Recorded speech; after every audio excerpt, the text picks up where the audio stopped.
In today's video, I am going to be looking at Jalen Green and see how elite he truly, really is. Jalen Green hasn't made a ton of headlines since he's made the NBA.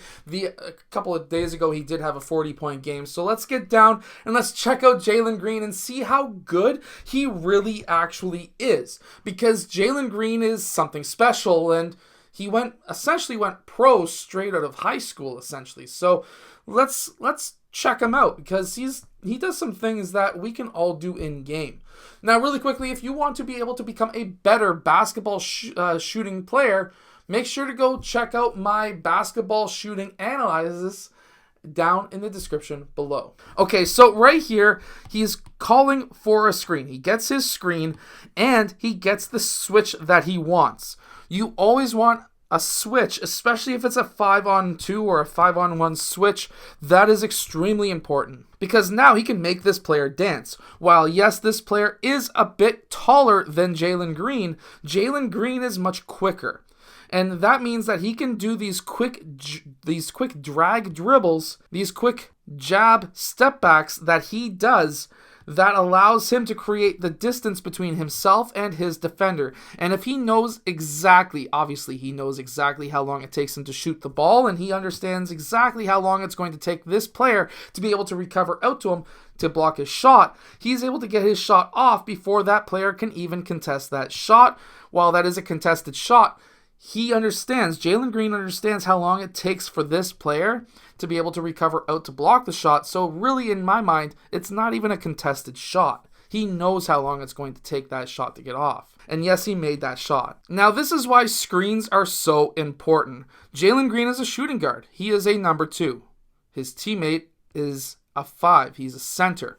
A 5-on-2 switch is every time there's a 5 setting a screen on a guard, this is what you want, is the switch. And I understand that there's some younger players who will say, oh, I don't want a taller player on me. Well, guess what?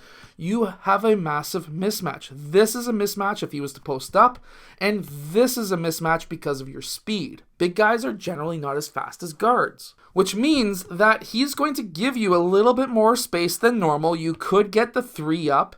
However, what is going to happen in this case is he's going to attack 1 dribble, 2 dribbles, and then he's going to take 2 big steps, the second step being a jump stop, landing on both feet at the same time, and then he's able to go off, get position in front of that player who switched off onto him.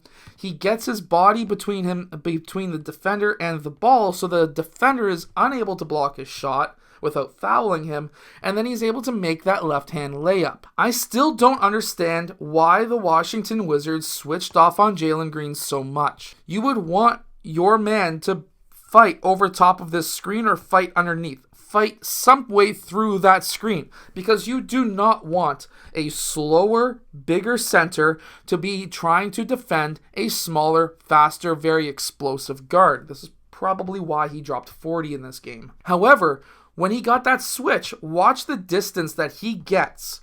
Anytime that you've got a slower player guarding a faster player, he is going to give you more space, because that space is a buffer for him to be able to keep up with you when you attack the rim. However, you can use this to your advantage to be able to do these quick side step outs or step backs, whatever you want to call them. That distance, this is not a contested shot whatsoever. While he is shooting from his chest, again, not a contested shot, because he had so much distance between himself and his defender. He knows the timing on how long it's going to take that defender to block him, and he's able to make that shot. Now, my favorite shot to the entire season for Jalen Green so far is summed up right here. They do a quick brush screen. They're double teaming Jalen. Guess what? Jalen breaks the ankles of his main defender, and now you've got him looking at his defender. He goes up for a shot with 2 guys trying to close out on him.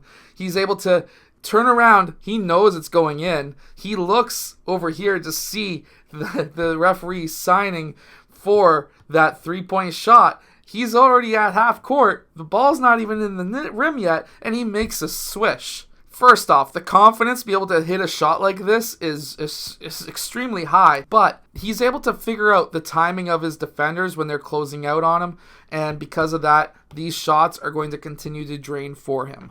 Now here they are in a fast break. They got a defensive rebound. They're trying to push the ball fast.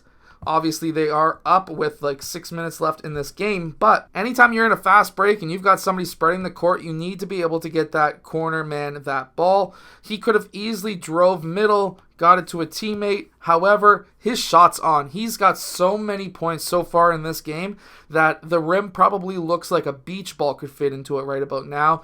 And because of that, he's able to hit these shots. As soon as you get a player like Jalen Green going, and if you are a player like Jalen Green and you start hitting shots, your confidence is so high, just keep on shooting. And then near at the beginning of the game, this play right here was absolutely fantastic. He breaks his man down so well. This is a shorter defender. He's a bigger, taller, faster, more explosive player. And when he attacks this man, he attacks the man hard. He's got his shoulders lower than his defender's shoulders. And when he does attack, he could have easily kicked this ball out, but he decided to attack back the opposite direction off of that double team. At this time, he gets his shoulder into the chest of his defender. He lifts the ball up at chest high. He chins it, essentially.